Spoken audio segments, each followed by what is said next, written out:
Welcome to Lights Camera Barstool episode 108 of season 2. Jeff D. Lowe, Ken Jack, Gooch, and Chris Castellani coming at you, talking a Disney live-action movie again. And Succession finale, it's over. Yeah, but this is not as bad as Pinocchio. I mean, this is like, Pinocchio was... Chris, you're going to be I think you're going to be way against us, because I don't think we share this. I think we're very...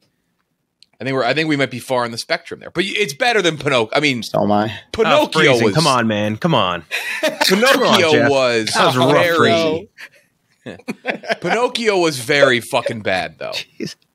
Like we should establish that off the top. Well, yeah. Well, yes. This felt like a movie, though, right? Like that. I don't think Pinocchio ever felt like that felt like a thing they made, and they were like, "Yo, fuck." I mean, you just got to get this out. I mean, there's like decapitation videos that are technically real movies. That doesn't mean, I'm going to praise them, I've correct, seen him. But I mean, I don't think we're going to praise little. But Pinocchio, yeah, this did make me appreciate how much I hated Pinocchio. Oh, Pinocchio, I can't remember what Tom Hanks' voice was. It was Tom Hanks doing another dumbass accent for for who? Pinocchio. By the way, I was at Harvard this past weekend for Harvard graduation. Didn't get in, so. Didn't see Tom Hanks in person. He gave the most boring fucking commencement speech I've ever heard in my life. For a world travel guy, for a guy that likes to gobble up time on interviews, he tried to give sage wisdom. And there were people who went up on stage and did like a little creative Harvard-y thing, and they reference all his roles, and he could not have looked more disgusted. He was basically like don't fucking reference my movie. He looked like this was his face time. He was like this. He's like, huh? Like, surprised people referenced that he played Woody and Forrest. He didn't even he dropped 0 movie references in his speech. That's kind of, come on. I bet you guys gotta dance a little bit. You guys have big dreams, huh? You want to live out in the burbs? Want to just keep going down the list? Not even like there's a real boys now. Yeah. I bet your name's Turner and your name's Hooch. He only references a Man Called Otto and then that fucking submarine movie. You got Greyhound. I got a cat. Just like my movie Greyhound on Apple TV Plus that I'm sure everyone here saw. Oh, Pinocchio. We'll talk Little Mermaid. Just like my movie The Circle. That should have been the one he referenced. Yeah. my hit Apple TV Plus movie The Circle. Or was it Apple TV? I don't know. You all may get tech jobs. From my movie with Emma Watson. Where'd she go? To Brown. She did go to Brown, yeah. I almost watched The Circle on a flight recently. Why? Why is it even an option to watch? They only have like 100 spaces for movies on there. It's kind of surprising that would even make the list. Yeah, it was on there. I kind of wanted to watch it. It's like the Step Brothers bit of like only 80s Billy Joel. Yeah, but it's like only Tom Hanks 60 and below on Rotten Tomatoes. Mm-hmm. Planes should have to like, there should be an auction. They have to bid for movies. It is very uncomfortable. Not uncomfortable, but when like they put on like award-winning movies like on a flight, it's like, who is watching this? Oh, I watched something where I skipped through. I thought they were going to censor it. I was like, what the fuck? Oh man, what did I just watch? I watched a very recent movie, and there was like this graphic they left sex everything in American Pie Beta House. Yeah. Oh no, it was Van Wilder 2, the Rise of Taj. Fuck, what was it? It was a recent. They took that one off after a certain date. It was a recent movie, and I was like, dude, what the fuck? They don't edit this out. I did watch somebody fire up After Sun on a flight recently. It turned it off within about 15 minutes. They switched on. They turned on like Black Panther or something. They're like, I don't know what this is. Man, I'm gonna have to try to remember what that movie was. I didn't even watch it. It was just kind of on my screen as I was doing work. I just wanted like something up there, and it's kind of embarrassing to be the guy that quickly fast forwards through the scene. That, yes. Like, oh shit! I was like, I don't want the plane to see that I'm watching this. Like, what? Oh, man, that's good. That's gonna piss me off. I forget what it was. Anyway, we also talked Succession. That's over. Last time we talked about that. It's Lover. There's really I forgot how much I hate series finale discourse. That's the worst. It's just, and Succession is such a weird show because you wouldn't think that it would have the same like arguing and fan culture as like a Marvel movie or Star Wars, but it does. It's so weird. And like the fan theories and like the obsession with Shiv and Tom and Greg. People are reading way too into it. Way too much into the finale. It's pretty fucking cut and dry and makes sense. Like it's not even. It's also one of those things too where someone we follow on Twitter quoted somebody called him like the show understander. I forget who it was. Anyway, I'm trying to remember. But my point is, they quoted someone who was talking about the show and talking about one of the characters. Like, I can't believe they set this up and did this for all these years, and this is how they paid it off. Like, what show did you watch? What finale did you watch? Because to me, like, there were twists and turns here, obviously, but I mean, nothing where I was like, wow, what an egregious turn for like this character. They betrayed this character. Like, right. It's not a spoiler to say that they're all pieces of shit. Yeah, no, that's been the MO. Like, they all stink. Like, terrible. Like, I mean, first of all, Kendall killed somebody. You can just stop there. Roman, absolute dirtbag. Also, basically, I mean, the first episode, he rips up $1 million check in a little boy's face. Yeah. Shiv basically bullied a sexual abuse victim off the stand in a trial. Worst feminist. Right. Worst feminist of all time. They're all horrible. It's such an odd. It's one of the again. I'm happy. The show's ending at a great time. One more season would have been a disaster. I'm sorry, but like, what was the acknowledgement of like? Were there people saying that these characters like got it too rough in the end? Like, save that question because there's one who I do think is getting it most, where they're like, what did they do to that person? What show did you watch for 6 years? How long has this been on? It's 5 years. It's Daenerys all over again. It's the Daenerys discourse. Kenjack, did you watch Barry? Because I have not watched. Oh man, season, those Barry fans are not happy. Dude, I've been loving reading about. It's in between because like some people try to act like they're like higher and mightier than others by being like, "Oh, Barry's great. You just don't get it." Like, fuck you, dude. If people don't like it, they don't like it. I personally felt really fucking rushed this entire season, honestly, but specifically this last episode. And also, like, Barry's such a weird show to try to judge or evaluate because the first 2 seasons of Barry are not the same show as the second 2 seasons of Barry. Right. So, like, it's very difficult. They're both very good individual shows. But I like Barry Part 1 more than I like Barry Part 2. And while acknowledging that both are great in their own individual senses. I'm saying right, not because like I've seen the whole show, because you've said this, like you've said that like it's become a very different show, and I've seen that reaction from people going like, "What the fuck am I watching?" Yeah, season 3 just it becomes no longer a comedy. Succession's more comedic than it at that point. Like it's very dark. It's dark as hell. Yeah, it's just not very funny. To be frank, I saw someone describe it as like. Barry's the perfect example of like when a show creator just gets bored with what he's created, decides to do something completely different mid-show.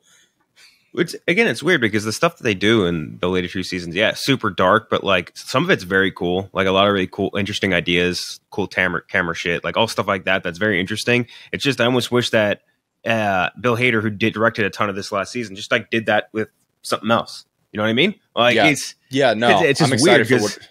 I liked it, but it's just not. I wish it was closer to seasons 1 and 2 because they were some of the funniest television bits that I can remember from the last like 5-ish years. Yeah, I can't wait to see what he does next. Yeah, Rachel Bilson back again. Who's after her? Dude, that was so funny. She said she lost jobs because she talked about Bill Hader's giant cock. What jobs was she losing? No offense to Rachel Bilson.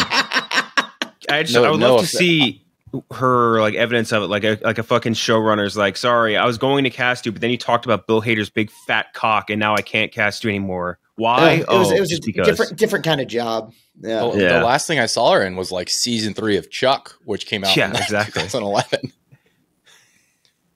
Like it's like you want to try and like shift the blame on your career, kind of dwindling on something. Like, sure, yeah, I get it, but like that maybe was a stretch. Yeah. Poor Hayden Christensen out of that whole thing, by the way. Jesus. Dude, just I never came until I fucked Bill Hader and his big fat penis.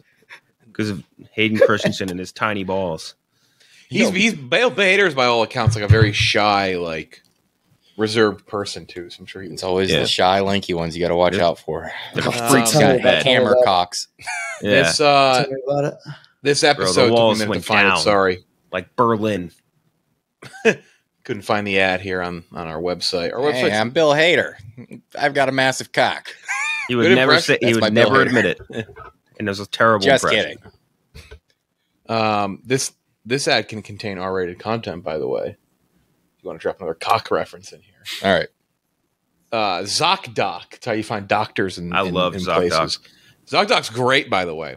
I didn't know this was our sponsor until just now. It took me like 15 minutes to find it there. Sorry about that. ZocDoc's the only free app that lets you find and book doctors who are patient-reviewed, take your insurance, all available when you need them. Treat almost every condition under the sun. We're a pretty sick podcast. We have been for a long time. I'm sick right now, bro. I don't know how. I don't know how it happened. You are like your superpower is attracting illness. Dude, and the worst part is my girlfriend's coming back from a Disney or bachelorette party of Disney adults and tomorrow, and I'm going to get even more sick from whatever she contracted there and brought back. It's going to be even worse, bro. I think I have hopefully not gonorrhea. I think I have the Timothy Chalamet strain of chlamydia right now. Feeling very moody. You want to go smoke a cigarette? Then. No more Dr. Roulette for you. We're scouring the internet for questionable reviews. I don't even need to read the notes here unless there's something specific I say at the end. Yeah, I do. Best, dude. ZocDoc's very easy. Just go on the website of their app, especially if you're in the city. Moving too is a big thing. If you move and go on to like change doctors and find things, impossible. Like I had to go to like an ear doctor. I can't hear anything anymore. ZocDoc, very easy way to go do that. If you need something in a pinch, if you're in a different city, easy to schedule appointments, easy to cancel appointments, easy to reschedule, move them, filters with your insurance. ZocDoc's, it's as simple as it gets. Go to ZocDoc, ZocDoc.com/lights and download the ZocDoc app for free. Then find and book a top-rated doctor today. Many available within 24 hours too. That's the other thing. Very speedy. That's ZocDoc.com/lights, LIGHTS, ZocDoc.com/lights. Great way to get a doctor. I've been using it for a year. I've been in the city for like 10 years. Ever since I first heard about it, which I don't know how long I've used it, but it's been a while. It's probably 7-8 years. Probably as long as they've been around. All right, movie news. Before we talk about Succession here, what do we say we're going to talk about first? The Barbie trailer. Hell yeah! Full trailer for Barbie from Greta Gerwig comes out July second week in July, something like that, 12th or 14th. It's around there. Same day, still as Oppenheimer. We got a more full trailer. Figuring out what happens. Barbie, as we expected, not anything surprising. You can kind of figure out this was what the plot of the movie was going to be. Barbie, weird things start happening to her, and she gets a chance to make the choice to go into the real world. And then Mattel, led by their CEO, played by Will Ferrell, are trying to find a way to put Barbie back into the toy land. She's going to break the norms and all that. And makes sense. I think that's the best way to do this movie, other than make it just like something that it's just like the Barbie universe, or like it's going to pool parties and shit. Like it's a cool way to do it. It's very similar to the Lego Movie, right? You talk about, Will Ferrell's playing the same exact character. Yeah, right. The same thing. Just talking about imagination and growing up and conforming and being different, all that. So a lot of those same lines. It's a smart way to redo this, or to kind of take that story and do it with a different character. I don't know. I'm still excited for it. Trailer's funny. I trust Greta Gerwig. I don't know. Like I'm excited to see it. I hope it does well. It's had enough pub and hype that I hope it does well. Oh, it's absolutely going to do well. I mean, critically speaking. Like I hope people like it. I think it's going to make a shitload of money. I think it'll be divisive. Yes. Both critically and commercially. I think just you're either going to get it or I don't want to say get it or not get it. You're either going to be in on it or you're not going to be in on it. Because it's very clearly going to, those massive set pieces when they're like going through, it almost looks like that Ari Aster sequence. Yeah. Where they're going through the big backdrops and it's, just heavily stylized, very satirical. I just think I know I'm going to love it, but I could see some people fucking hating it. Yeah, I think we can all agree there is, no matter what, there is more effort put into this than a Barbie movie should ever have. Like the production value on this, it's probably going to be like, it looks Oscar caliber, like in terms of like the set design and production value. I think the cast is going to be really good. I haven't laughed once during any of these trailers. Like I just don't. I feel like these are jokes that like I'm out. Like I'm missing something. Like I should know these people in order to understand these jokes. I just don't. I haven't laughed. I feel like maybe I'm missing this. I don't know. Well, maybe I'm just a miserable fuck. But I have not laughed watching the trailers. Yeah, even like the Gosling thing at the end. That I chuckled pretty hard at Gosling as the doctor. I don't know. Like that's like a perfect. Like Ken does every job. I think Gosling's going to knock it out of the park. He's so fucking funny in everything. They're all going to be really good. I have no concerns about that. My concern is the script and this idea that I keep hearing it's like politically divisive. Huh. Which if God give me a fucking headache. That's not shocking though. I mean it's a no, which Barbie has a strong 2A stance. I mean it's a movie about breaking social norms. So I think that doesn't with how sensitive our culture is to everything. I'm not very surprised. I did see someone do a full breakdown of what's her face from SNL. Kate McKinnon handing the high heel versus the Birkenstock. She said this is so lesbian coded. Like is Kate McKinnon our new Rachel Dratch? We only give her like squirrely. Kate McKinnon hasn't played a real human being in a TV show or movie in years, maybe ever. I don't think she can anymore. She hasn't played I can't remember the last time she's played someone that's even remotely close to like non-caricature status. You know what I mean? Like she's always just like extreme, like a fucking cartoon character. Right. She was a joke. She was not a real person in Ghostbusters. The Beatles movie yesterday, you're right. She kind of broke the movie. She did. She was like easily the worst part. Easily. Yeah, that's what's going to be my follow-up. Are we sure she's a good actress? I will know. Early SNL, I think she's really funny. It's just like she's good on SNL. Her role in this movie seems to be very minimal, though. By the way, yeah, she'll be in one scene. Yeah, that was something where like she was she hit a height of being very funny in SNL, and all of a sudden they were just like, okay, let's put her in every movie and see how it works. And guess what? It doesn't work. Never does. Never does when you take that path as an actor or an actress. And I don't really blame her for that either. I think she's directed to be weird. Because that's her strength in SNL skits, but like that doesn't work over an hour and a half versus like a bit part of like a 2-minute long skit. You know? Agreed. Yep. Kristen Wiig, that spy movie she did with Mila Kunis, that was so bad. Yeah. Spy Who Loved Me or something. Spy Who Loved Me, I think was it. Yeah. If we're talking about horrid SNL female cast members, Kristen Wiig is significantly funnier. Oh, Kristen Wiig, but yeah. It's Pat. Great movie. Very funny. Super funny movie. It's Pat. No, I don't know. I mean, I won't be. The reaction to Barbie is going to be is what it is. Like, I think it's just like, if you're just used to unless like all of a sudden she comes out and she's just like, check her emails. Like, I don't think it's going to be that. That'd be very funny. Like, though. It's not going to be like that. I think it's just going to be like a breaking like social norms thing where people are going to piss and shit themselves and do what they normally do. Where it's just like, all right, shut the fuck up. Mm-hmm. I do have a prediction. I think it may either go even with or even past Oppenheimer internationally. So I've been thinking about it. I think it does too. Yeah, it's an international brand, and when Oppenheimer is just an American story. Like, that shit's gonna make I think Barbie's gonna make $1 billion. I don't think Oppenheimer's gonna blow up the box office in the same way that like I don't know his other ones might.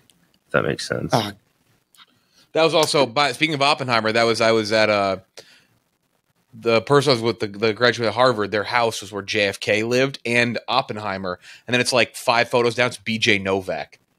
They've really, it's like president shot and killed, also a relative of Ken Jack, atomic bomb. And then just BJ, the guy who wrote, what was the one from last year that we liked? Vengeance. Vengeance. Yeah. Vengeance. BJ Novak. Yeah. Next movie. Yeah. Shout out to BJ Novak. I don't know. I'm excited for Barbie. I'm excited to do back to back. Thrilled for it. I'm thinking about dyeing my hair. I've been seeing all these. Ryan Gosling he looks good in that head. Not even just in the trailer. It looks pretty good with the bleach, but that's more like on brand. Like that's more comic accurate, Ken. But his photos from cons were like Oh, he looks so good. He looks so fucking hot. I think the soundtrack might be really good too. He's got a song on the soundtrack. I bet he's got a huge cock. Jesus. I think was it a Dua Lipa song in the trailer? Yeah. Yeah. The soundtrack. Me and Kinjack talked about it last week. I think it looks awesome. Yeah, I'm excited to hear his song too. Yeah, the Gosling song. Bringing back Him just being Aqua. listed like an artist is great. Oh, I did like that too. The Barbie girl, quick at the end. That kind of got it. Kind of got the juices flowing a bit. You had to have Nikki. The barbs will rise. I'm excited for that. So we'll see. So Barbie comes out in July. Yeah, it's going to be pretty good. Then damn, you should have saved this for last. Then you could have had the great segue of speaking of Ken Doll. Let's talk Succession. It would have worked. Yeah, you could have. So close. John Wick Chapter 5 confirmed to be in development. Which didn't we already know that? I didn't think that was confirmed yet. I thought when we reviewed John Wick 4, we were like, well, didn't they just didn't they announce it like right after? We were kind of like, oh, well, I guess that. I know the official announcement came Friday, but okay, maybe they did. I think this is. I mean, I'm going to watch it, but 4 just felt like the perfect wrap up. Yeah, it really enough. did. Thank you. I don't know though, but can you? I get it, but also like, can we have that much negative reaction? It's like they've all been good, they've all been great. Exactly. The 4th might have been the best. Some people say. So it's like, all right, there's one big thing missing in a John Wick 5 that is very important for a John Wick franchise movie, which is John Wick. And that'll be tough to replace. Retroactive spoiler alert. Like, I don't know how you'd make a John Wick 5 when Keanu is presumably not part of it. You know? Exactly. Well, I was going to do something. He's obviously, I imagine he's going to come back. John Wick 5 may just be the working title, is my theory. And then they pivot to focus on Rena. What's her name? Could it be a prequel thing too, though? Number 5, the Continental thing is kind of the prequel thing. But could it be like a flashback type? I don't know. It could be. But then, what do you de-age Keanu? Like, what's the idea there? Or you could put him. If you've set something 3 or 4 years before the first one, you could theoretically. You don't have to do too much to make him look that much younger. That was like I'd see side by side. To be fair, though, that was like 2014. Of what he looked like in the last one compared to the first one. I don't know. I'm not gonna. It's just it's to a point where I can't be negative about it. Way too early too. Like obviously, yeah, because they've just been so good. I want something on the nobody guy, the nobody character. Yeah, he was really dog. Cool. Yeah, the tracker. That guy fucking ruled. So that's John Wick. After that, related to John Wick, Halle Berry was in John Wick. She's also in X-Men. Halle Berry, Femke Janssen, and James Marsden are rumored to reprise their roles as Storm, Jean Grey, and Cyclops. What's Femke Janssen been up to lately? I don't think I've seen her in a movie in like 10 years. Waiting for this call. Yeah. It's like, come on already. Well, but that's Kelsey Grammer Erasure. Got to bring the Gram Man back. People love the Grammar Beast. He's too busy selling beer in Montauk or whatever it was he was doing. I forgot. Yeah, he was in Atlantic. Right? Wasn't he like in Atlantic City? Like when we were interviewing him, like I was there. It was like, oh, you gotta selling beer, dude. He was so sunburned. For New Yorkers, he did a beer signing at my local Gristedes in New York. Which if you don't live in New York, that's like bottom of the barrel grocery store in New York. The worst. They'll charge you $8 for some Hot Pockets. You buy a box of Lucky Charms for like $10.50 at a Gristedes. It's unbelievable. And Kelsey Grammer's doing like a book signing at my local one. What was that Kelsey Grammer superhero series that Netflix made? He was in it, right? It was like Jupiter something. Jupiter Ascending. It's one of their biggest losses of all time. That's a movie. That's Wait, no, I know what you're talking about. It was something like that, and I think it was Kelsey Grammer in it, and Netflix spent like $100 million on it. Didn't people just? Wasn't it a meme recently? I mean, the suits were terrible. They're horrible, but the show it got canceled like before they were even done. Like the day after they aired the first season. Like it was crazy. It was so Jupiter's bad. Legacy. Jupiter's Legacy. Yeah. Oh yeah. The picture of the suits were crazy. Wait, was he in that? Was it him or was it someone else? Kurtwood Smith was in it. Oh, maybe that was it. Leslie Bibb, Josh Duhamel, Matt Lanter. Leslie Bibb was in it? Yeah. How much did they lost a lot of money on that, right? Tons. I think it's like one of their biggest losses of all time. I don't have this on our sheet here, but Tarantino made a great comment about Netflix movies not being in like the cultural zeitgeist. He's so it's not that that's like a new fresh thing that he just discovered. Like we've all kind of said that, I think, but he is spot on. He was really referencing like Ryan Reynolds movies, which was he was like he pivoted from Ryan Reynolds, talking about Ryan Reynolds straight into streaming movies, and he's like, yeah, these streaming movies, they fucking suck. They don't exist.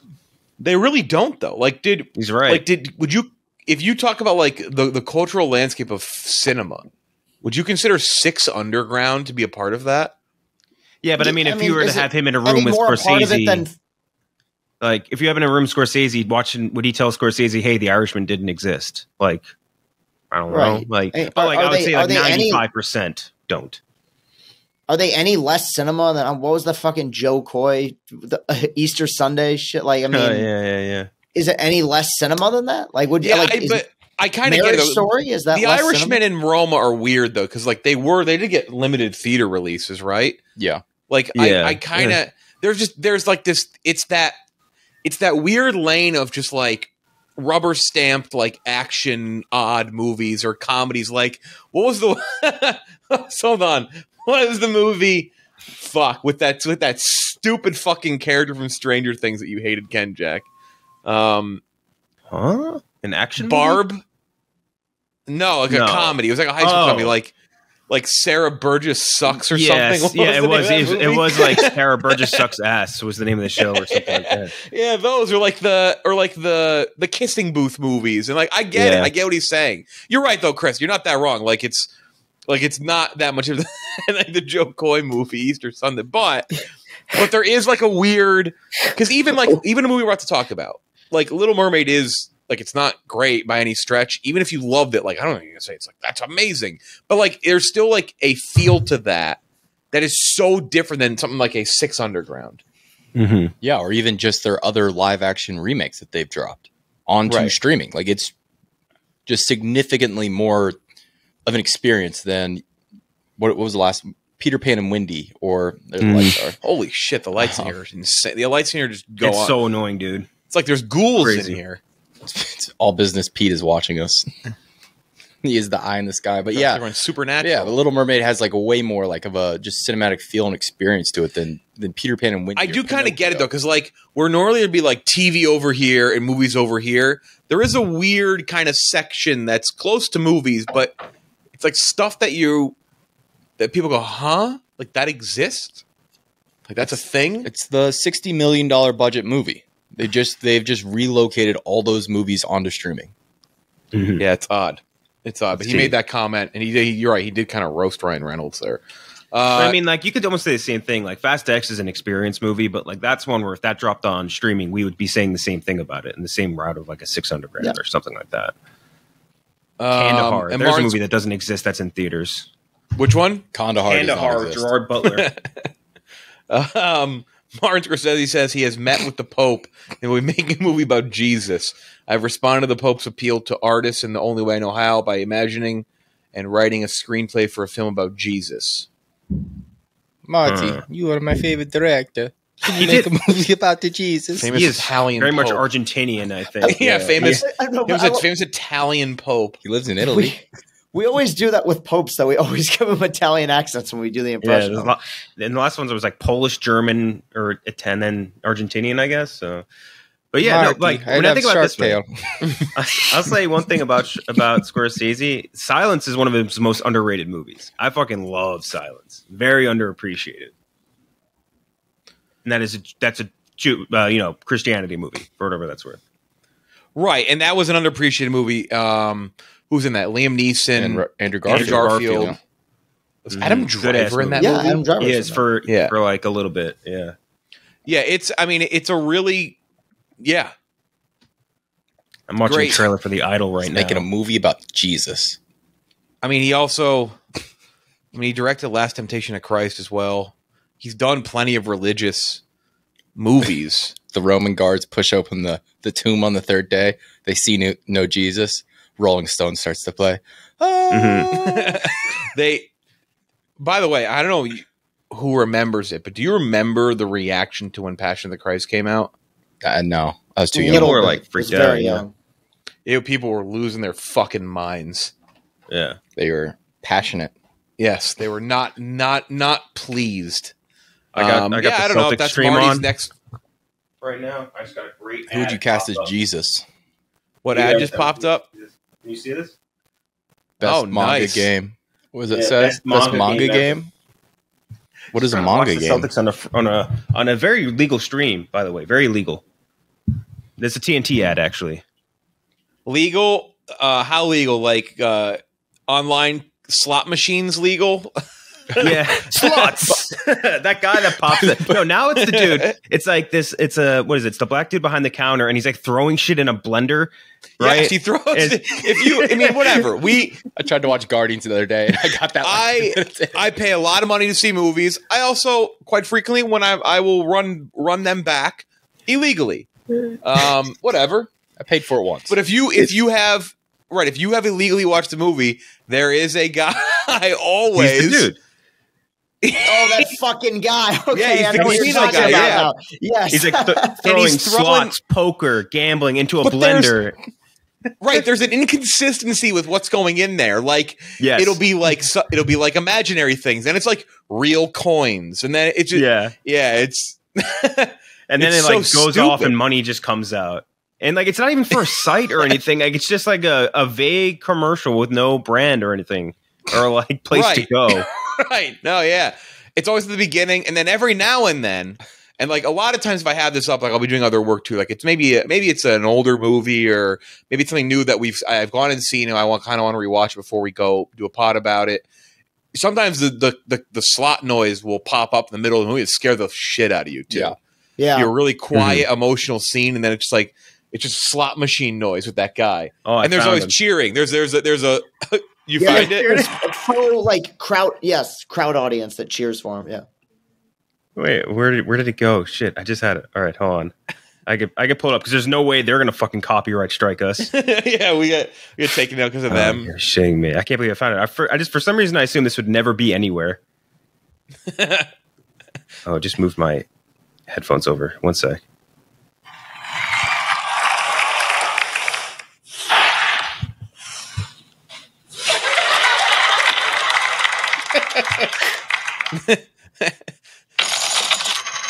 Casino.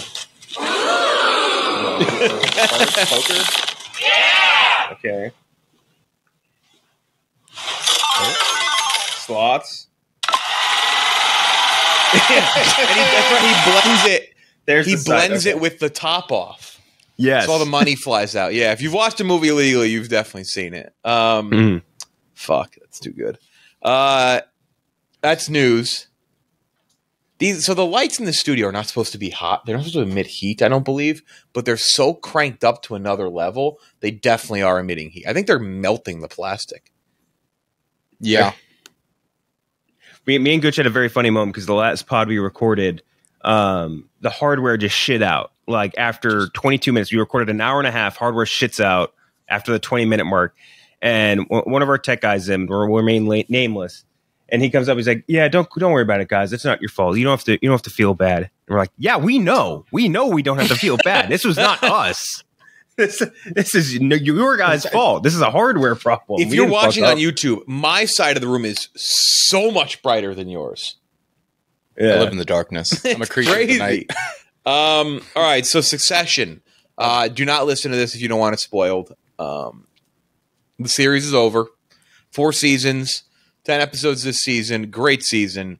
Wraps up, I think personally, we'll give our take here, as well as it could have.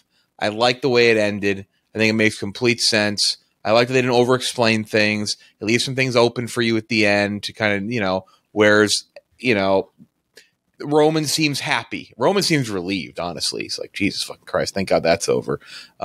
Kendall seems like he may jump into the Hudson River. And Shiv makes the call and makes the decision to be kind of the quote-unquote villain here, even though they all stink. And to keep the Succession, ironically, bloodline. In the bloodline, which is a brutal line that Roman throws at Kendall. Like, your kids aren't even your fucking kids. It's a bunch of fucking randos. Yeah. Yeah. So that ends up being what seems to be the big move for Shiv. Shiv and Tom also talked in the end of the episode, like, we've said all the mean shit. We've gotten all the mean shit out of the way. Can't get much worse than that. Like, maybe, and you get to, maybe we can, like, live our lives there. And, like, it boils up with her, and yeah, she's going to go with Kendall, and she's not happy about it. But in the end, like, she gets to keep that company within the family, albeit a more roundabout way. And in the end, she gets to finally make a decision, right? Like, she gets to have the power for once and makes the move and makes the play. It's in her hands. So I was happy with it. I think Tom's been a ruthless character. People have talked about, like, his last name being, a giveaway because it's related to an old, like, fucking World Series thing about getting 3 people out at once. Like, there's a whole TikTok here that people are throwing around there. Go look it up. Yeah, no, I know. I saw the beginning of it, but I didn't know that's what Wamsgams. Yeah, like, that's what Wamsgams means. So anyway, I think that character plays in well. I think Greg's ending is solid. I love seeing villains win in this show. I think it sets up well. I think Matsson's it just ends kind of perfectly. Fucking Carl and Frank just giggling. Hugo's done. Hugo stinks. Get Hugo out of there. Picnic. A loser. Mm-hmm. So yeah, I was very happy with the way the show ended. I get why it's divisive for some people. Not everyone's going to be happy. People want to have it end their exact way. But I think it falls perfectly in line with everything that we've seen up to this point in the show. So I'm very happy. Mm-hmm. Yeah, I think I'm around the same place you're at, where, like, everything I thought I would want to happen, I'm like, it worked the way it was supposed to work. Like, in my head, I'm like, okay, the way this works usually in reality with all of these, like, fucking giant monopolistic, like, fucking companies is the fail son takes over no matter what. And they run the company into the ground or whatever. But that's just what happens because they're so fucking stupid and they're so entitled. They think that they own it and they can do it. And then they take over and they suck ass at it. But part of that was that they were he was, and all the kids kind of, which are all fail kids, by the way, they were semi-taking over I guess they kind of, like, wanted the Gojo deal. They didn't want it. They fucked it up. So they, in the way that I wanted them to naturally take over, at least Kendall, I guess, to take over, because it would be the most natural conclusion for one of these, like, fucking families that control these giant empires. I was like, them fucking it up also makes just as much sense. But I will say, by the end of the episode, I was team fuck Shiv Roy. Like, I was just like, I wanted the eldest boy, or what is it, however it is Kendall put it. I'm the eldest boy. Yeah. The eldest boy. I wanted the eldest boy to take over and to get. I don't know what the follow up answer of that would be, but, like, I would have wanted to see Kendall running into the ground so badly, but him not getting it almost makes me even happier. So really liked it. Awesome season. Kieran Culkin, the undisputed MVP of this season. Great. He was, like, essentially, like, if this was a combined game no hitter, like, he was, like, the last out, I guess, or, like, the closer on it. There's so much fucking TV now. Series. Yeah. Right. There's so much fucking TV now that I don't know. Maybe there's someone else who'd win Best Supporting Actor, but they might submit him as a lead. Maybe they could. He did have, like, a lead. Has enough dialogue. I don't know who you'd give it to over him. He was amazing. He's so fucking good. And, like, that's the thing too for, like, the evolution of the character of Roman Roy from being, like, almost like a laughingstock side character in the beginning that doesn't really want to be into it, but he's just kind of like a troll, to being like he actually wants it, and then, not getting it and just kind of, like, accepting the fact, like, yeah, like, what does he say at the end? He's just like, we're bullshit, it's all bullshit, whatever, blah blah blah. Like, his evolution of that as a character, especially in this season, was so cool, and I think he was the undisputed star. No one's touching him except for maybe Shiv and Tom at points. And also Tom winning and bringing along Greg with him as his $400,000 personal assistant. Dude, yeah, Greg slapping him was very funny. It was. Them slapping each other. Yeah. I thought they stuck the landing here. I really did like this episode. I think that it's tough to finish TV shows. It is, because you have so many different arcs to wrap up, so many different characters, and you have so many people who've established in their head the way they want the series to end. But on a personal level, I loved, and I mean this as a compliment, how trashy it got. Like, I mean that, like, as a positive. I love the fact that these fucking up their own ass people, by the end of this thing, it devolved into them, like, slapping, yelling, and wrestling, like, literally wrestling with each other by the end of the series. I thought that was great.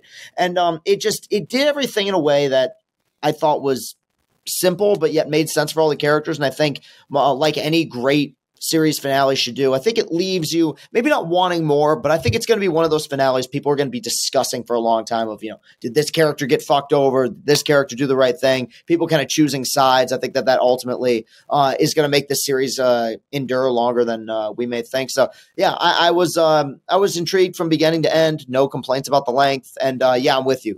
Kieran Culkin, sensational in this season. Yeah. I don't think they rushed anything, right? Like, No. I think it was all they did I thought it was a genius move to make all the episodes the consecutive days, like one day after another, because even if like the whole season concluded in a quote unquote rushed sense because it concluded over a few days, I'm glad that they did that because it made it all feel very natural. Like there were no crazy jumping points. Like people talk about Game of Thrones, right? Like Game of Thrones, a lot of times like a character would take a whole fucking season to get across, the map. Where in those last couple of seasons, you'd be like, oh, they're just there. They just show up. Like I think they did a good job at structuring this, so that wasn't a problem. Nothing felt rushed or unearned there. Yeah, it's a real testament to planning your show and sticking to the fucking plan, having a framework going in. I mean, that's what honestly killed the Game of Thrones ending. Not to get sidetracked, is like they didn't have a fucking plan. They didn't know what they were doing towards the end. Like they ran out of source material and then they didn't frame it the rest of the way. So everything felt at points rushed. Other shit just got deserted. I think this is the best season Succession has had, which is a high bar to clear. I think this was a damn near perfect season of television, especially on like the technical elements. Like you're not going to get better writing out of any show, honestly. Almost all time. It's all time writing. Mm-hmm. Will I place it in my top 20 shows all time? Probably not. I'm just personal preference at that point. I also don't think the writers ever wrote this to be like a mass appeal. Everybody loves the way it turned out. Like they are going to write their own story and respect the hell out of them for it. They stuck to their guns. I mean, how much will this be talked about going forward? I actually am very interested to see that. Like, does this stick in the cultural lexicon? I think it does. I think it's a show that is enough seasons long. I think it's a show that is maybe not as punchy as like a Thrones, right? That fills in like that fantasy sci-fi hero like lane. I think it's something that people do pick up and they watch. Like I think, for example, The Wire is a great example of that. The Wire, people still pick it up and watch it. Yeah. And I think Breaking Bad is the same way, where this may not have the appeal of those two things, which are simpler in terms of like the way they talk. Like there's business speak in this show that really is like you can love it and never understand anything they're fucking saying. So I do think maybe not as easy in that sense, but I think it will. I think it will last. I think the finale will age well too. Here's what people like. It's kind of how Sopranos has gone over time, right? Like over time, people just kind of accept the Sopranos ending is kind of fucking awesome. Yeah, the Sopranos ending is, I think, as good as it gets. There was a point when they were in the kitchen, and I was hoping when they were in the kitchen at their mom's house, I was hoping for the Sopranos ending. I was like, it'd been fucking amazing. Because I was like, this is so awesome right here. They're all together. They're just kind of like, they decided on who they want to be the successor. They're happy together. They're having a good time. They love each other. And I was like, I just wish it would end here because I know something bad's about also happen. Like, I feel like if this was done by a group of people who kind of conform to what fans like, or the cheap and easy way, you end with like a shot of Tom at the Logan's desk, right? No, like the point of this show is the miserable side of things. Like it's not supposed to be this like hero story at all, and it's just Kendall sitting in Battery Park looking miserable as fuck. Did you see that he said that they had leech filmed winning? That is usually what happens too. Like like Shiv had called him like the empty suit, like without him winning. That is what happens. that was great when he's like Jesus and his disciples. Like even Judas is here. Like it was just kind of a perfect. Like what a piece of shit. Yeah. Did you see that Jeremy Strong said that they had filmed an alternate final shot there, and the final shot was going to be him jumping over that ledge in Battery Park and Colin going to stop him. Yeah, I'm glad they didn't do that. Yeah, I think that would have been weird. Two on the Again, nose. you leave it. I think the show didn't need anything on the nose. I think the only on the nose thing that needed to happen was literally picking who wins in the end. Yeah. Who wins out. Also, Frank running earlier in the episode was so fucking funny. Oh, yeah. him just mad dash like an old man down the halls. Yeah, that got me. Also, big shout out Sarah Snook. Weirdly, her baby came this morning. Oh, wow. So Yeah. Nuts. The bloodline. Also, how about their mom being like, "Oh, Peter doesn't like the knobbies." Yeah. Peter's cheese. Yeah, that was dude. That alone should give Kieran Culkin the Emmy. I'm talking about eating Peter's cheese. I was losing it. It's so fucking funny. Oh my god. So, what do you guys think? Like Shiv made. So the big discussion, the big question. I'm not going to get into like did they fuck Shiv's character up, because I don't think so at all. That's, by the way, Chris, that's what people said. They're like, all these seasons building up this strong female character. It's like, what are you talking about? You never watched the show. Never watched the show. You didn't watch the show. She's the opposite of that. Like she was in the beginning. She started out or was supposed to be that way. She was like a presenting. You know what I mean? Right. Like presenting. She's the worst feminist of all time. She set the women's suffrage movement got moved back 100 years by her. Piece of shit, dude. No, but the question online was like, when did Shiv make the decision to vote against? Like, was it right there, right then? Or was it when Carolina said, like, made that big reveal which kind of flew by really quick, is that Carolina was like, yeah, Hugo didn't, or I didn't take your name off the announcement. Like, Kendall had lied about that. Yeah, I do think, like, I think it's kind of in that, like, quick range. And I also think it helped that she was the last vote. Like, I do think it was like a mixture of those things. Yeah. Also, we were watching the clip, Stewie, just say no, Stewie. Oh yeah, and he goes, "Yeah, I'm rolling with Kindy, baby." Team, it's like Team Ken. Stewie. If I had one complaint, I wish there was more of Stewie. Yeah. Stewie is such a good side character, right up there with Carl, like in Frank. He is always for the first time we ever see Stewie in this show is him just reaching across the counter and like picking up the cronuts and just like licking them and just stealing them for free. He is such a piece of shit. A great character in that series. Yeah, I think it was also, you also see too, she never was really convinced. No. Right? They had fun as a family, but she never truly was convinced that was the right move. And again, like once like the dominoes kind of fall, the closer she gets to going back to New York, kind of having the power in the room and the lingering of her convo with Tom, which I think all makes sense. Again, like they got all the bad shit away. Yeah, but I've been in enough toxic relationships to know that it can only get worse. It can absolutely always get worse. Mm-hmm. What was I about to say? She's the biggest loser because Matsson got what he wanted and her family didn't get what they wanted. So she fucked everybody up basically. And she had got herself in a position where all of her power is now derived from her literally shitbag husband. So, you know what I mean? She like bumped herself down in stock, like in social stock and in power and in everything, in every possible facet. She is less powerful. Yeah, she was much better off, like standing wise, just picking Ken.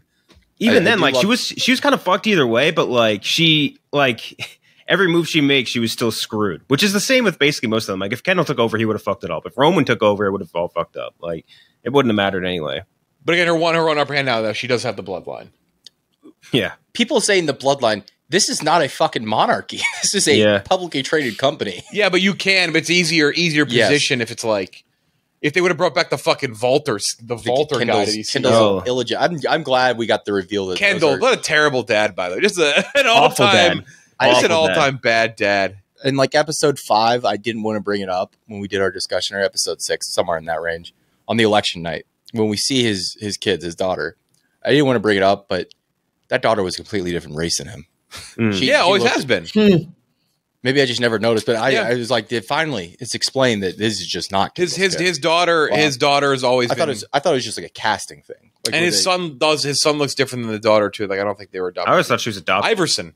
I never put it together. Yeah, which is that'll always get me. Whenever you remember that Kendall's kid's name is Iverson. Iverson. L to the OG. I forgot. I'm gonna miss Kendall Roy business speak. Yeah. Yeah. What is this? Marco Polo tit fucking us around the Cape of Good Hope. His fucking analogies of everything is so good. So many great moments from Ken. Also, that Vaulter guy was very funny, and I think it was like the first episode or whatever. But that whole episode where he basically just shits all over Ken's, like right down his throat. And that just tells you everything you need to know about Ken right there is so great. But then when he tears his company down too, that's a great episode. Yeah, when he that's shuts an awesome the doors one. on everyone. They were going to unionize. That one guy like spits at him or whatever. Yeah, Spit in his face. Yeah. Great fucking show. Gonna miss it. Yeah, top. I for me, it is a top fiver for me. I actually tried. I said the list today, and I had a hard time. Really like Sopranos in there, West Wing. TV's tough because like then you get like the sitcoms are just so different from your HBO program. Right. It's like I would put The Office and Arrested Development up there. Like Succession Cheers for me. and- Sopranos, The Wire. I think Breaking Bad's probably like 6 for me, but even Breaking Bad gets on there at 5. Succession, Sopranos, The Wire, The West Wing, which The West Wing gets a little wonky at the end because Sorkin leaves. And then for me, it's tough because I don't want to judge Arrested Development based on the later seasons. But the meat of Arrested Development, I even like the first Netflix season. I think it's very rewatchable and you pick up on a lot of dumb shit.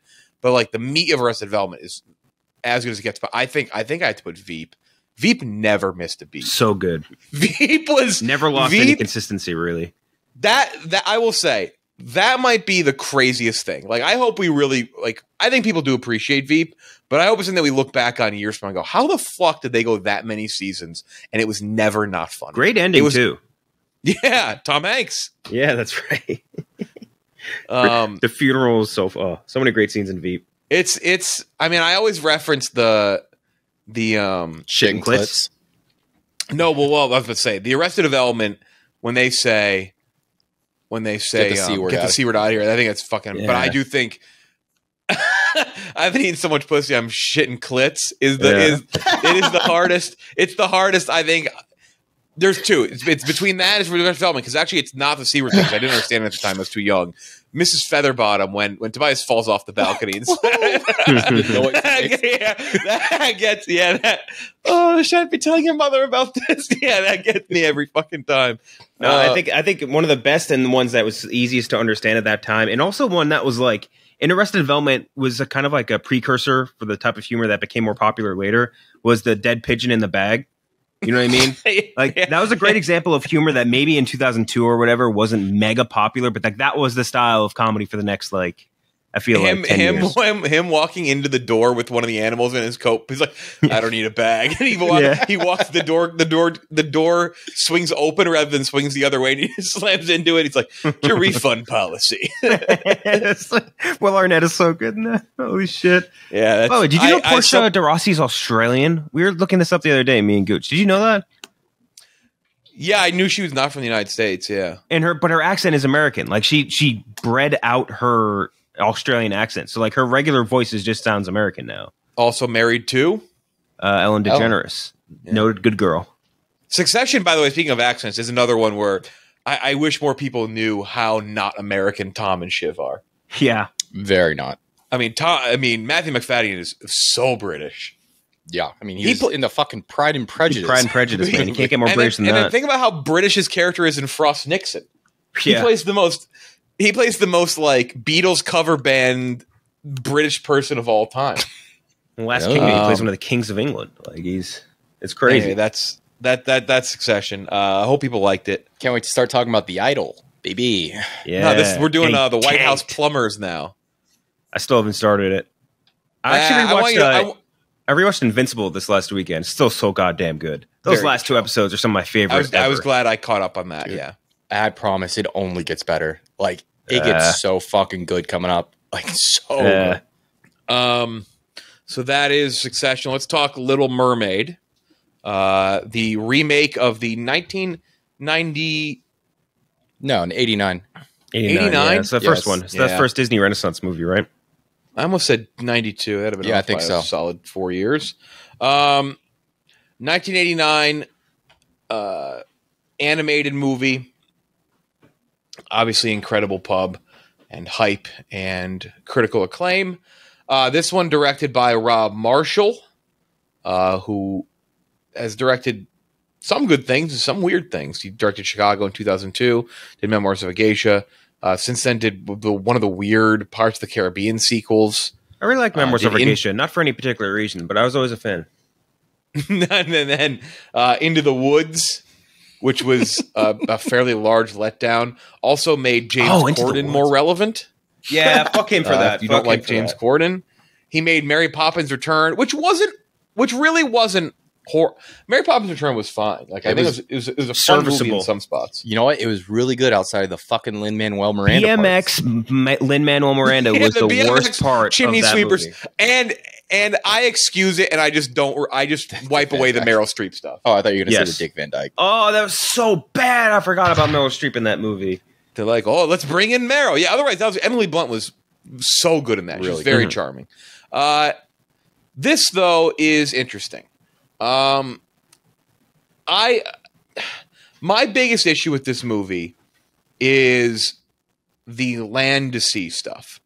I think the CGI work in this movie and the motion capturing and the underwater stuff, it doesn't look terrible, but in comparison to when they're actually outside of the water, it makes me like it's like I'm looking at two different things. Like I don't think it looks awful. I think it'd be unfair to say it's awful CGI because I don't think it is. But it just doesn't, it's not seamless. And it makes me just appreciate, and you're wearing the Avatar shirt. Gooch got the Avatar shirt on. It makes me appreciate, every fucking movie with water scenes in it makes me appreciate Avatar 2 that much more. Yep. Because it's so seamless, water to land. Or even water to, like, when Ariel first pops her head out, by the way, spoiler, like, it's fucking Little Mermaid. So just, beat for beat, like you've seen the Little Mermaid. Yeah. If you're upset that it's been spoiled, you need to go watch the animated movie probably. When Ariel first pops her head out of the water, it's like it's two different things. And it threw me off the whole movie, and I didn't love that at all. I think she's great. I think her voice is fucking incredible. She's a great singer. Not that should be like, if you ever heard her sing before, which I think a lot of people when she first got cast, you didn't know, or you probably heard her sing the first time. She's got a great voice. I really don't hate this movie, but I think it's so average. It's just average. And I think the live action animals and sea creatures is just tough.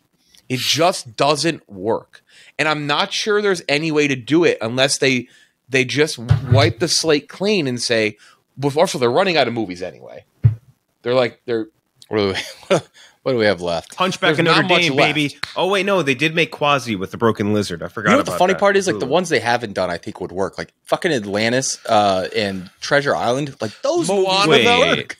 Wait, are either of those Disney? No, they're not. Are they? One of them. But Atlantis. Atlantis was. Yeah, Treasure Island's Disney, right? No, Treasure Island was because they had toys at McDonald's. No, the Treasure Planet. Treasure Planet. Moana. Moana's going to be one that they're going to do live action where that's going to have animals. That's going to have sea creatures. And they just need to cartoonize. Yeah. They need to cartoonize it. Like, look, I get why these are made. I get what they're doing. I know they're like, I wish that kids could just watch the animated ones and that be the movie? Yeah, but you know what? It's not the world we fucking live in, so it is what it is. The kids like the animated movies. I know they do, but like kids also like these. Yeah, they do. And like that just is what it is. Kids would like a movie of a dancing turd. Like that they're not a great evaluator of like talent, you know what I mean? My sister literally just texted me and said she has watched the Super Mario Brothers 5 times in the past week. God. But again, my point is like there is a level of like I don't want to gatekeep this shit too hard because in the end, like it's definitely made. It is still made for fucking kids. It just is. There is for sure a bit of a lean towards nostalgia. So I cannot let them get away with that for sure. Like there is a nostalgia thing at play here, but it's still for fucking kids. With that said, this is a painfully average movie. I don't think there's anything terribly wrong with it. Like nothing really like offended. Like Pinocchio upset me. It felt like there was no effort. I felt like they didn't get the fucking material, the movie. Like it was like, what the fuck are we doing with this? This I thought they I guess quote unquote respected what the original one was, right? Like the music was still nice. Like I think Ursula's fine. Melissa McCarthy. There's one. I'll let Gooch take it. There's one I didn't love. I think she's great as Ariel. I think Prince Eric's fine. That guy, old hair King guy. Trident. I don't know what his fucking name is. What's the actor who plays Prince Eric? Dude, you couldn't fucking beat Jonah that information Hauser. out of me. That's not okay. Isn't it Jonah? Jonah Hauser? Isn't it like Prince Eric? Yeah, is that what it is? It's yeah. I think that's it. It's supposed to be. Remember, it's supposed to be Harry Styles. Yeah, Jonah Hauer King. Jonah. Not quite. I guess I'll believe you. I'll take your word. There he is. Jonah Hauer King just wanted his Jonah Hauer Queen guy. Very good looking. Very good guy. I liked it. I didn't like it as much as Cinderella. I didn't like it as much as Aladdin either. I still kind of think I like Aladdin was. I think Aladdin gets way too. I think if Jafar wasn't such a pussy in that movie, I think Aladdin would have been awesome. I think Jafar Room could have been actually awesome. I think Will Smith did a good job. So anyway, long winded. I give it. I'm going to give it a 72. I'm like, I enjoyed it. I had fun with it. It's fine. I don't think it's nearly as bad as I think people kind of wanted it to be. I think people wanted it to be really fucking bad. Why? Not just because of like the racial stuff. I think there are people who just wanted this movie to suck ass. That's a given. But I think people who wanted this movie to be like really shitty and like, didn't have an open mind. But we'll see. I don't know. I haven't even really seen too much of the reaction to it. Ken Jack. Mm-hmm. Yeah, I think there's like good and bad parts about this movie, right? There's the two biggest positives are Haley Bailey was awesome. Like you were saying, great voice. She was a fine actor. Melissa McCarthy, I think, was awesome as Ursula, for whatever that's worth. I wish I had more of her in this movie than anything else, because like she was, I feel like pretty easily, which is weird to say, the strongest actor in this group, or the one that at least was trying the hardest, because Javier Bardem, dude, was just collecting a paycheck, could not give a rat's ass. That was the one that was teasing with Gooch. I agree. He stunk. He was terrible. Horrible. He was awful. He's like, I just want give me the fucking money and get me out of here. That's all he wanted. He stunk. Like the guy who played Eric was present. Like I feel like the nicest thing I could say about him. Like he's the most unimpressionable human being I think I've ever seen in my life. Like just gave me no impact. And everyone else like is just kind of there. Like the Sebastian the Crab, Daveed Diggs, I thought was pretty well done at points, and like they did a good job. There's kind of like a weird like I think a lot of people kind of felt like this too with like the moving animal mouths thing has usually been really weird. I think for some reason in this it worked better with the crab and Flounder. Flounder was not really a huge part of this movie compared to the first one, I feel like, but he was okay. Other talking animals were fine. Special effects were okay. It was I feel like we all got the impression from the trailers that this is going to be a very dimly lit movie, but it was pretty bright at points. It definitely could have been brighter and more colorful and something that gave you way more of like the magical feel, you know what I mean? Because even if you watch something like we were just saying, like Avatar 2, like they really capitalized on that. Like they really made you feel like that sense of like sea adventure, shit like that. And they could have done, I think, a better job of just making it a little more colorful for sure. Definitely a little desaturated. But other than that, really like totally fine. Like unspectacular movie that is not special. And we had talked about this a lot with like live action remakes and shit like that. Like in my opinion, with these movies, like no movie should have to like, justify its existence or like, why is this being made? Blah, blah, all those things. But like with the live action remakes, just like pull the wool over my eyes. That's all I need. I know you're making this movie to cash in on the IP and make a shit ton of money off of these families that are going to see it. Just pull the wool over my eyes and make me think that you're doing this for creative, like with some sort of like creative integrity or something like that, and make me feel like you're making something you're putting a shit ton of effort to make this special. And I don't think it totally got there with this, but like at the same time, if I had a daughter, I would take her to this in a heartbeat. Like I feel like, or if I had a son, even I would take her in a heartbeat. Like it's a fun kids movie. That's what it is. Other than that, there's not really much here for an adult. I'd be at like a 69 for this one. Nice. I'm happy with a 69 on this, just below Aladdin for me. Aladdin, I think, had more to offer for both audiences and did try to do some things that were like, make it their own. You know what I mean? Because you need to pay homage to the original, but you also need to find a way to make it your own. Right. And I think that Aladdin at least attempted that, and they succeeded. Which is why we like Jungle Book. I think we've always referenced Jungle Book. Kind of does that as well. Exactly. Yeah. So yeah, 69 for me. I'm at You guys have both said there's nothing special about it. I do feel Halle Bailey's performance, her vocal performance at least, was special. I think that's all time like I can agree with that. Like I don't know much about Chloe Talley's music. I probably listened to it's probably played on the radio and I've heard it and didn't realize. But I was not expecting that. Like when that first song that she hits, like Part of Your World, like she fucking belts it. Like I got chills. She was crushing it, and she crushed every single song she did. Like K-Jack touched on, Javier Bardem. I mean, he didn't want to be there. I don't know if he knew where he was or what movie he was in, but I need way like you said, we wanted more Ursula, less him. He really did. He barely drove the plot. Like he had made a few decisions, but like I don't need anything. Like give me the bare minimum of him. That was just awful. Mr. Crab, how much did you lose on a coin toss? Sebastian. Call it head or tails. Call it. He can give a rat's ass, dude. My God. The Prince Eric character, I do feel was actually an improvement from the. We lost Chris. I think the Prince Eric character was actually an improvement from the animated movie because the anime movie much shorter. He doesn't do much there. Like he just is Prince Charming. Like he's got no personality, no backstory. They actually I think they did a pretty good job of like giving him something. Like he actually had a reason to be invested in his character, and they had really good chemistry. I felt like you believed that they would fall, like they were in love with each other. Did you get the sense when you were watching it? Just curious how you guys felt about it. I felt like he looked like he was 30, and she looked like she was like 15. Yes, I did think that. It never made me feel like super uncomfortable or anything like that. But I feel like there was a noticeable. Like I couldn't. It's not like I could watch it and I was like, "Hey, I know this actor's this age," or "Hey, I know this actor's that age." But I was watching it and I was like, "I feel like they could have cast a younger dude, and this would have made it fit, or younger looking guy, and it might have worked a little better." Yeah, I can see that. Yeah, no, he definitely did. He's also very tall for an actor. He's 6'4". That is gigantic for an actor. Yeah, I mean, that's like Yao Ming.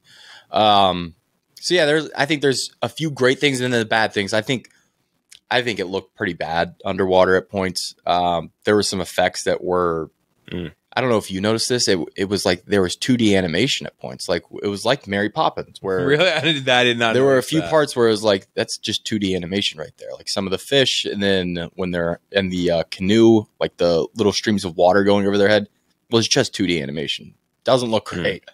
And then it ran too long for children. It was too long. It was too long. It was like a half hour longer than the original, and I hate that complaint. But it stretched out a little too far. Yeah, it's like a half hour long in the original, and I again, my biggest complaint is the water. I don't think it looked truly bad. I have a bad eye for that shit. I will note. Gooch and I always note we can't tell the difference between anything good and bad CGI wise. I think sometimes, but Avatar kind of spoiled it for us, you know. Which one? Avatar 2 kind of spoiled it for us. Right. The difference between ocean and land or above water really took me out of it a lot. And that was a huge issue I had with it. I think it's just fine, though. The on-land stuff I thought looked great. For that's worth. Where they filmed that, it looked gorgeous. That was a cool-ass castle, too. Big Mamma Mia, here we go again vibes. Yes. If they film the same location. Also, actually my biggest complaint is that fucking Lin-Manuel Miranda song. Thank you. That belonged nowhere near this fucking movie. Yeah. That felt like Lin-Manuel Miranda's got some pull at Disney now, especially in that department. I mean, he has for a while. Yeah, but like he has enough power he can be like, yeah, no, you're putting my fucking song in here. I always reference the rap he did before Aaliyah Cravalho, I think I'm saying her name right, performed Wickedly Talented. What was it called? From Moana. And Let It Go, or not Let It Go, fucking How Far I'll Go. How Far I'll Go, yeah. He just went up and did like a Moana rap for like 10 seconds. You're like, the fuck's this Moana rig? Get off the fucking stage. Like, she's singing. They're in a Moana crushed those rap. Oscars. She killed it. Yeah, remember the flag kept hitting her in the face during it. Yeah, she was so good, man. And I feel like I haven't seen her anything since either. She should be like a singing role for every Disney princess. It was so good. Is she?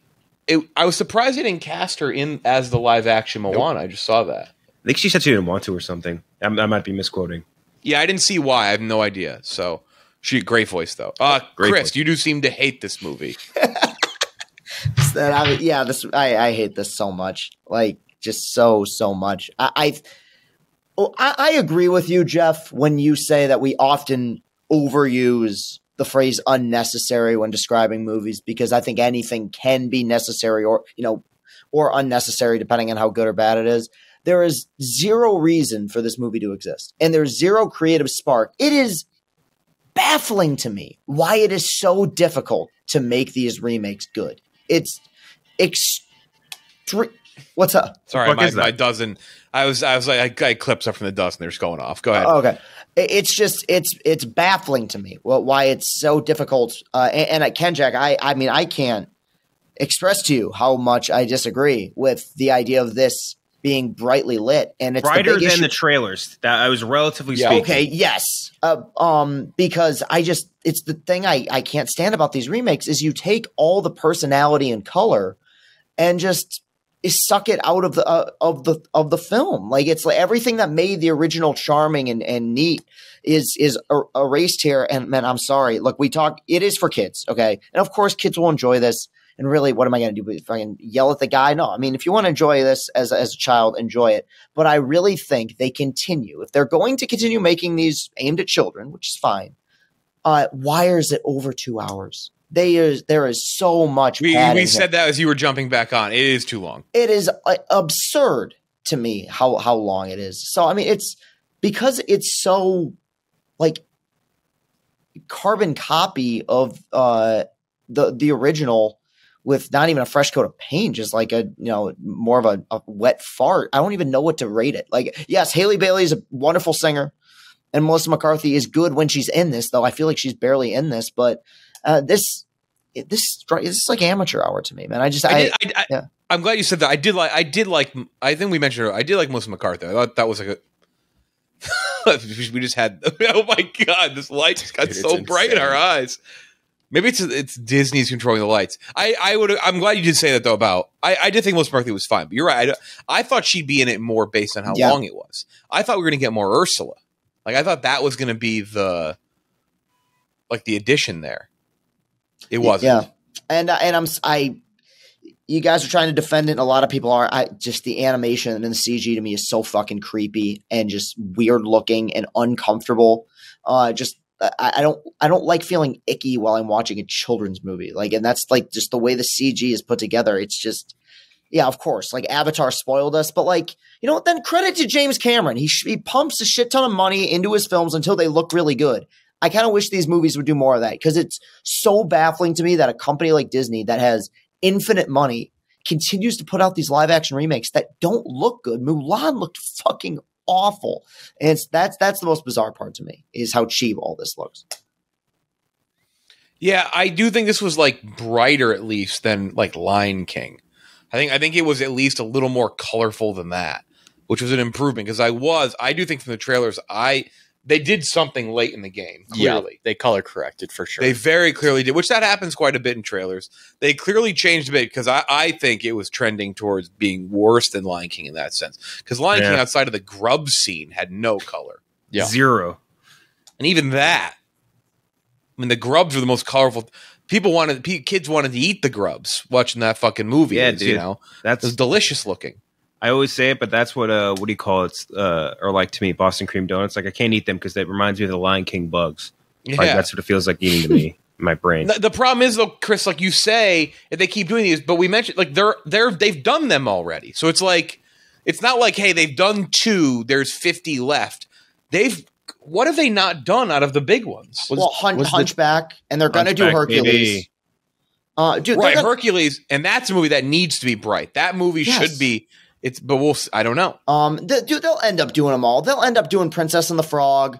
They'll end up. That's probably next. They'll probably is probably next, because they're gonna try to time that with the opening of the new Splash Mountain, and then they'll retroactively go back and they'll start remaking Pixar movies in live action. They'll do Toy Story in live action. They'll do Monsters Inc. in live action. Like, everything will at some point just be a version of something that came before it.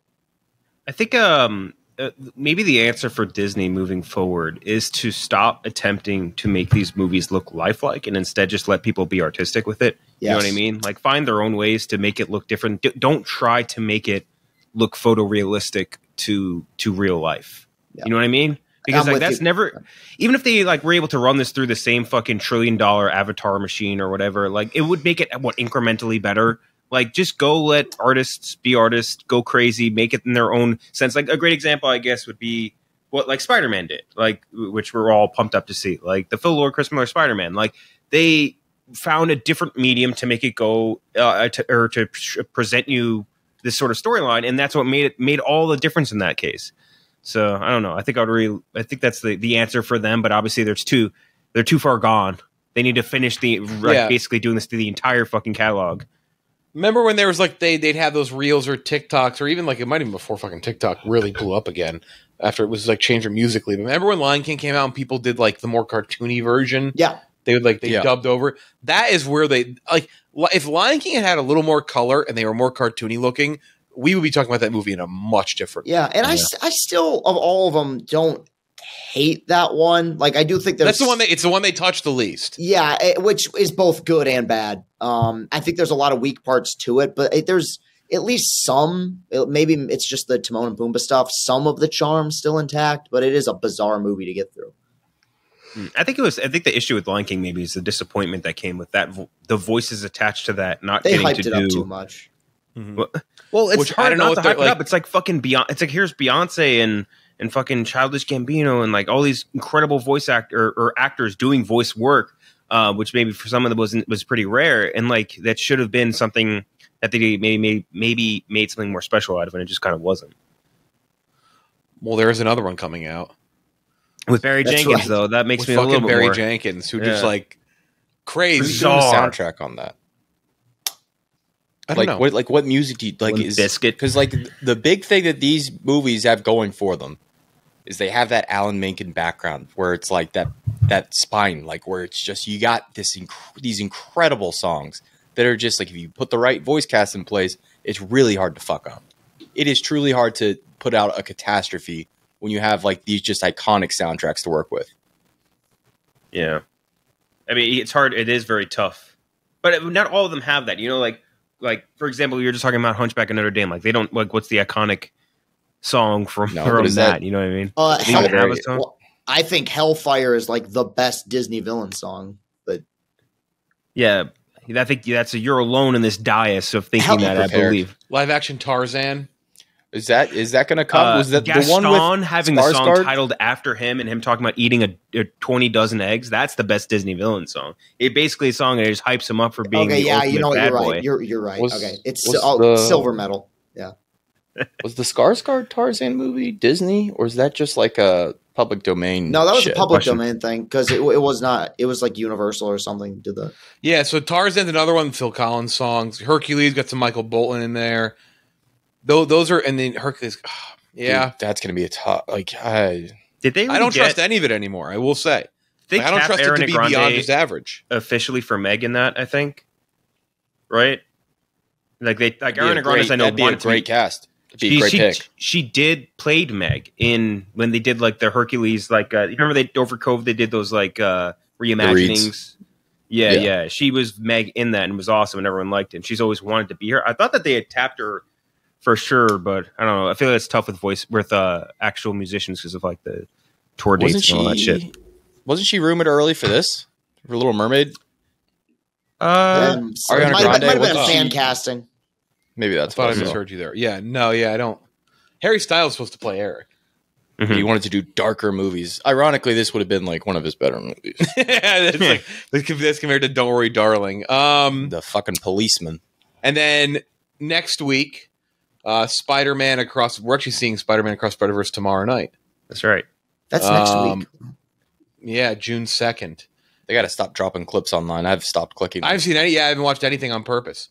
I heard apparently there's a lot of like spoilerly, like, hey, don't mention anything. Ton of stuff. Cray, by the way. Also, the Boogeyman coming out. That looks awesome. That's right. I really want to see Boogeyman. By the way,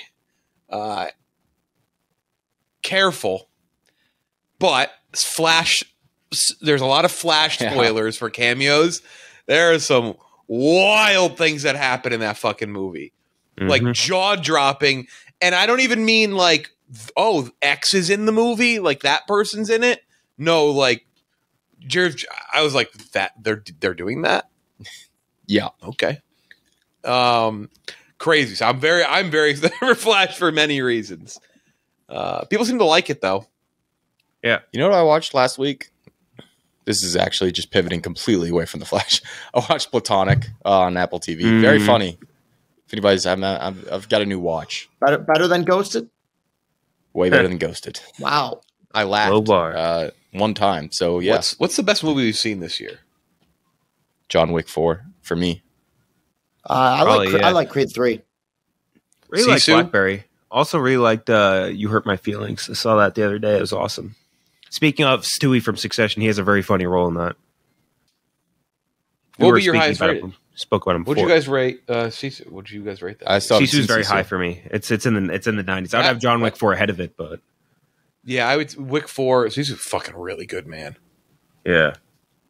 Huh. Sisu. I'm trying to think like what like I prestige. like Air's levels, up there, so- but Air's not in that Air's level. Like those are movies yeah. that I think will be like there at the end of the year. Creed 3 Yeah. high up there for me as well. Huh. Hopefully, Guardian- I hope Spider-Verse. The more I've gotten away from Guardians, the more I like it. I've that's stayed on the. I saw it again. I'm the same exact level.